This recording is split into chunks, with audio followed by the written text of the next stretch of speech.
Hello there, and welcome to another episode of Geek Out and Speak Out. My name is Geeks. So, what are we going to talk about today?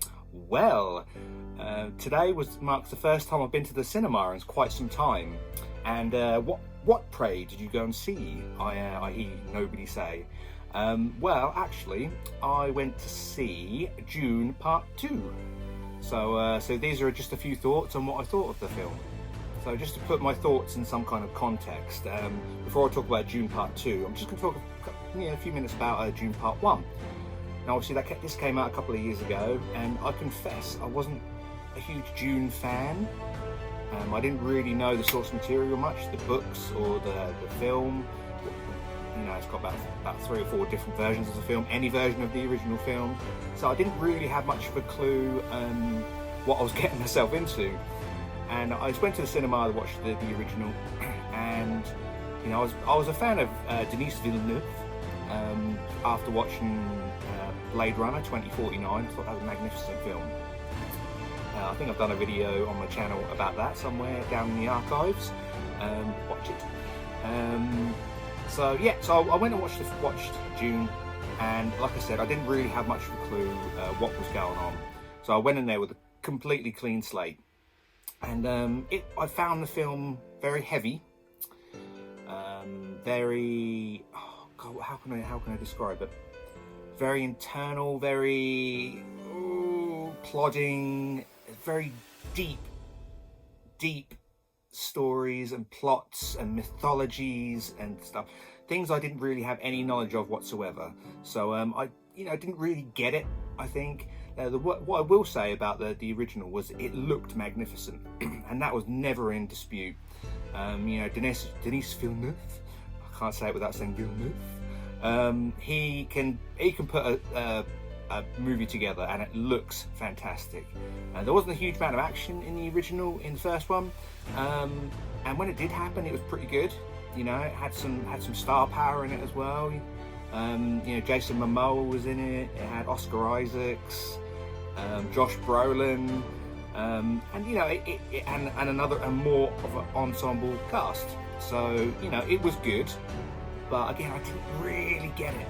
And I watched it a couple of times, and I watched it again before going to watch Dune Part 2. And I kind of respect the story and the plot and the mythology and all the religious aspects of it. But again, it didn't really strike much of a chord with me.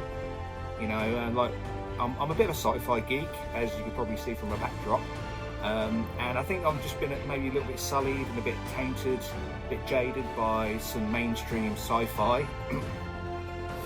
That maybe something a little bit more contemplative, something a little bit more cerebral was maybe a little bit over my head. Maybe that was the case. Anyway, as I mentioned, I watched the original Dune a couple of days ago, before I went to see Dune Part 2, and let's just clarify, I went to see it today, so these thoughts are all fresh in my head. And I just wanted to watch the original just to freshen my memory and just to kind of prep the stage, I guess. And yeah, I went to see it, and let me just say for the record, it is a long film. It's nearly 3 hours. It is an epic, and it is a long film, so don't expect coming in and out of there within a couple of hours, because you really won't. I went in there with expectations pretty substandard, pretty low. I didn't really know what to expect, because again, I haven't read the original, I haven't read the books, haven't read the source material, haven't really seen the original movie, so I didn't really know where the story was going. I knew where obviously that it ended up at the end of the first one. So anyway, basic plot of Dune Part 2. So as you probably already know, this is going to be a few spoilers, but nothing major. It's not going to. I'm not going to ruin any major story plots or points or anything like that. It picks up straight off where Part 1 ended. So the Atreides clan has been completely destroyed by Harkonnen and the Emperor's guys. I can't remember what they're called. And Paul Atreides and his mother are on the run, and they join the Fremen. That's basically what happens in the first film. Anyway, so yeah, the film picks up right at the end of the first film, and they're still on the run. and it's about Paul becoming one with the Fremen and winning them over, and rising to power essentially. There's a whole Messiah story which is very prevalent in the second film, which is kind of touched on in the first one, but the Fremen are divided whether some believe he's the Messiah, and to be this leader, this huge leader, to lead them to paradise and to bring green back to the world of Arrakis. Where the others believe that he's an outsider and doesn't deserve to be revered. He's just a person and doesn't deserve to be part of the Fremen. That's basically. So I went in there with expectations pretty substandard, pretty low. I didn't really know what to expect because again, haven't read the original, haven't read the books, haven't read the source material, haven't really seen the original movie, so I didn't really know where the story was going. I knew where obviously it ended up at the end of the first one. So anyway, basic plot of Dune Part 2. So as you probably already know, this is going to be a few spoilers, but nothing major. It's not going to. I'm not going to ruin any major story plots or points or anything like that. It picks up straight off where Part 1 ended. So the Atreides clan has been completely destroyed by Harkonnen and the Emperor's guys. I can't remember what they're called. And Paul Atreides and his mother are on the run, and they join the Fremen. That's basically what happens in the first film. Anyway, so yeah, the film picks up right at the end of the first film, and they're still on the run, and it's about Paul becoming one with the Fremen and winning them over, and rising to power essentially. There's a whole Messiah story which is very prevalent in the second film, which is kind of touched on in the first one, but the Fremen are divided whether some believe he's the Messiah, and to be this leader, this huge leader, to lead them to paradise and to bring green back to the world of Arrakis. Where the others believe that he's an outsider and doesn't deserve to be revered. He's just a person and doesn't deserve to be part of the Fremen. That's basically. So while this is all going on, there's political intrigue amongst all the other big tribes and families. You spend a bit of time with the Harkonnens, and there's a real kind of good sequence where you see the Harkonnen home planet. You spend a bit of time with those guys. They're messed up, and like I said, I'm not going to ruin anything. But what I will say is there's some brilliant performances in the film. Some standouts for me. Austin Butler, he was very good in it. He doesn't have a huge part in it. He's kind of like the Darth Maul of from episode 1 of the Dune Part 2. You've got Javier Bardem, who he's fantastic. You can't go wrong with him. He kills it.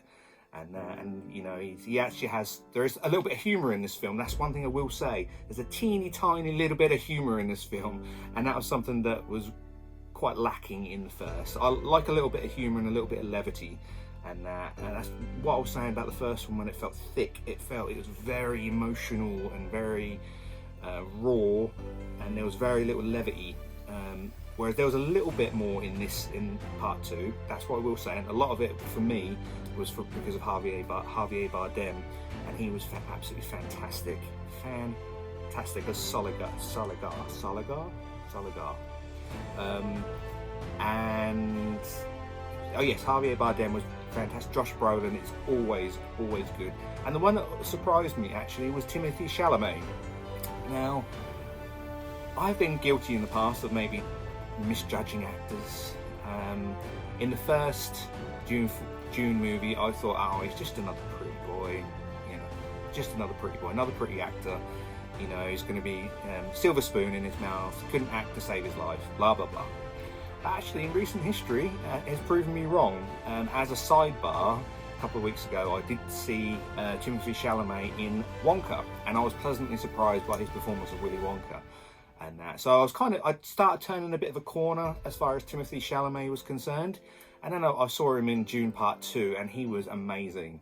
And he's proven to me, not that he needed to anyway, like my opinion counts for anything, but he's proven to me that he's actually got a very good ability, not good ability, yes, understating it, but he's fantastic in that he can, a lot of the second film, as well as the first, he's very soft-spoken, and his performance is quite understated, very internal, but by the end of the film he has some incredibly powerful moments, and that, like I said, I'm not going to ruin any of it for you, but a lot of the film he is very internal, but by the end of the film his character is external. He's powerful, and anyway, there were a few moments that gave me goosebumps, I won't lie, and it takes a lot for me these days. I'm a bit of a jaded cinema goer. It takes quite a bit to get me kind of really good and that. But there was a few moments which Timothée Chalamet was actually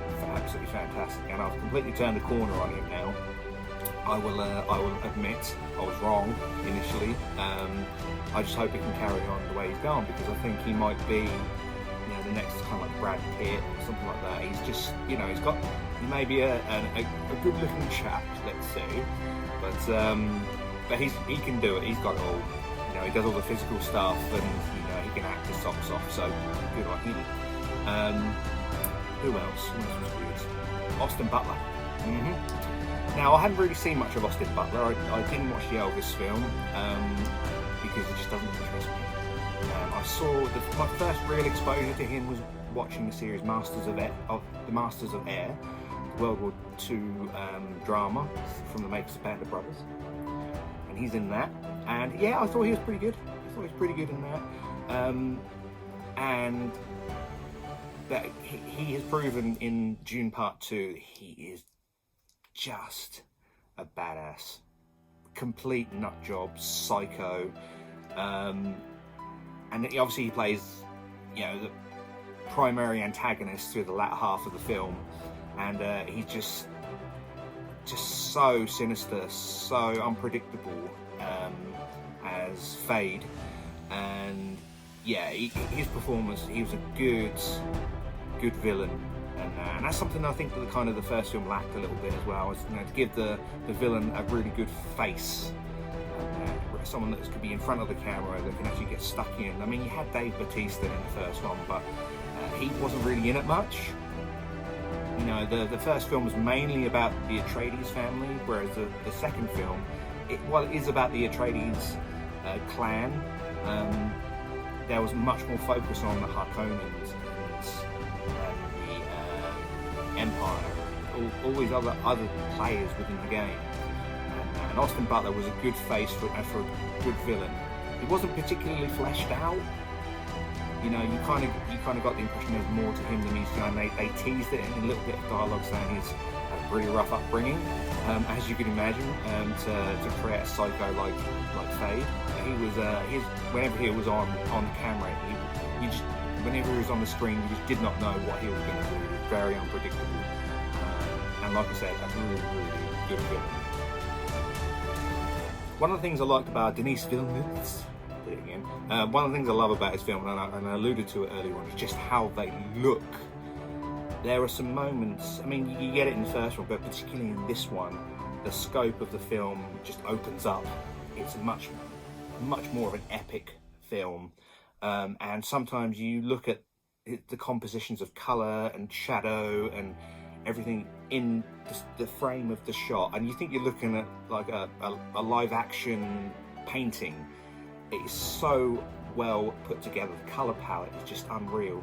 As I said before, you spend a bit of time with the Harkonnen clan, and it's like the film goes almost into black and white. There's almost like monotone. You've got, their skin tone is very, very white. Their armor is very, very black, and that's pretty much how how their whole civilization has been constructed between the whites and the blacks, and how they contrast against each other. You know, the time you spend on their home planet, again, for the life of me, I can't remember what it's called. Particularly when Austin Butler is in the gladiatorial arena, and everything is, it's like you're watching a black and white film. It's not a black and white film, but because of how everything is put together, it's obviously a deliberate way to separate this scene, that planet, from Arrakis or any other planets that you might come across. But it's so well done, and yeah, it's just a little kind of, there's a few moments when at the beginning of the film where, you know, things are illuminated in silhouette, you know, and it's just, I can't express into words just how good Denis Villeneuve puts an image together on screen.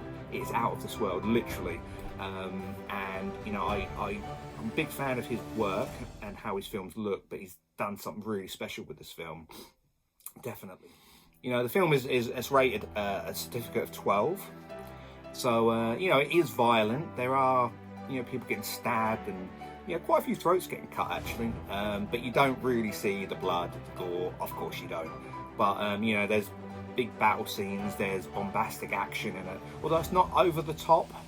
I say bombastic, it's not over the top, it's very, very grounded in their world, in their, you know, gravity, their technology, which is very well established in the first film, and you know, there's a sequence through the early part of the film where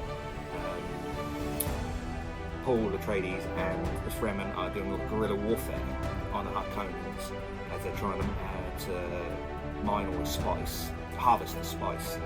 And you know, there's a couple of moments when there's you know, action sequences, and it's just, yeah, it's not hugely action packed. I mean, obviously the trailers show the key moments, but then there are moments in the film that aren't in the trailers.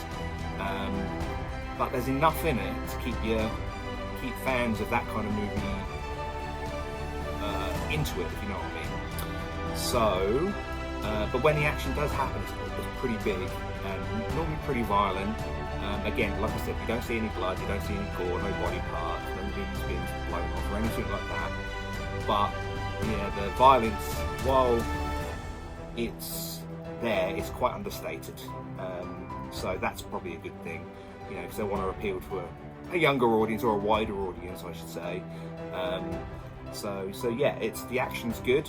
There's a huge sequence at the end, and one of the things I've been looking forward to is seeing them ride the sandworms, the Fremen riding the sandworms, and because you got a little tease of it at the end of the first film, and I thought, oh, that'll be pretty good. And but you do see that in full swing in this one, and it is really, really good. But anyway, to round up my thoughts, so I like to give films a good grade from 0 to 10. And what I will say is, in case you haven't really noticed, I really did thoroughly enjoy this film. It is a masterpiece. I will go on the record and say Dune Part 2 is a masterpiece. While Dune Part 1 was the starters, Dune Part 2 was the big, filling, juicy main course. And obviously hopefully we have a dessert which will be equally as nourishing, but the main course in this meal was absolutely delicious. It was a fantastic, epic, sweeping movie that looked good, was acted wonderfully, and I didn't for a second get bored while watching this. In the watching the first one, I did get a little bit bored. But I've got new respect for the first film now, because I absolutely thoroughly enjoyed the second. And I think, you know, it's drawn me in, whereas before I was a little bit about Dune's over there, but it's fine there. I've got Star Wars, maybe a little bit of Star Trek over here, but now kind of Dune's creeping its way over to this side a little bit more now with Part 2, and it's incredible. You know, I've read some reviews about comparing it to like The Empire Strikes Back and stuff. I wouldn't I wouldn't compare it to The Empire Strikes Back, because Dune Part 2 is something I've never seen before. It is unique in how it looks, and the performances were out of this world. And there's a tiny, if I was to give it a little bit of negative, anything, a tiny little bit of negativity towards it, there was a moment that leads up to the third act of the film where the Fremen are travelling south on sandworms, and it seems to be a bit of a time jump. I don't know, there seemed to be something missing from when they travelled to when Paul Atreides arrives at his temple. Anyway, and it just seemed to be a bit missing. I don't know whether there was originally supposed to be some moments in there, but there was just an odd moment that he seemed to be here with all of his people, then he seemed to be there by himself, and there wasn't really an explanation of why or how. So it was a little thing. So that's my biggest criticism of the film, was this tiny moment, and it kind of got me a bit. But never mind. You seem sweet past that. So I thoroughly enjoyed this film, and the only comparison I will make it to Star Wars, I will say this, is there can be a slight comparison to Paul Atreides to maybe Anakin Skywalker. That's all I'll say, because anything else will go into spoiler territory, and I won't go into that territory. But there is a bit of a comparison there that I could make, but it's not a negative thing whatsoever. But that is a small comparison that I can make. If you know, you know. If you've seen the film, you know. But if you haven't seen the film, go and watch it. My rating for Dune Part 2 is going to be this. Drum roll. I'm going to give it 10 out of 10. 100% 10 out of 10. Please go and watch this film. It is a stroke of genius. It is a masterpiece. Denis Villeneuve deserves a big old pat on the back, because this film is incredible. It looks good, it's performed well, and it's given me a love for the Dune that I never thought I'd ever have, or even that I needed. But it turns out that I do, because I thoroughly enjoyed it, and I'll happily go watch it again, and I will be buying it when it comes available on iTunes. So yes, it's a big film. Yes, it's full of mythology and religious zealots and action and knife play and sandworms and spaceships and all these kind of crazy things that you get in sci-fi films, but it's done in such a way and composed in such a way that it is unique and it is incredible.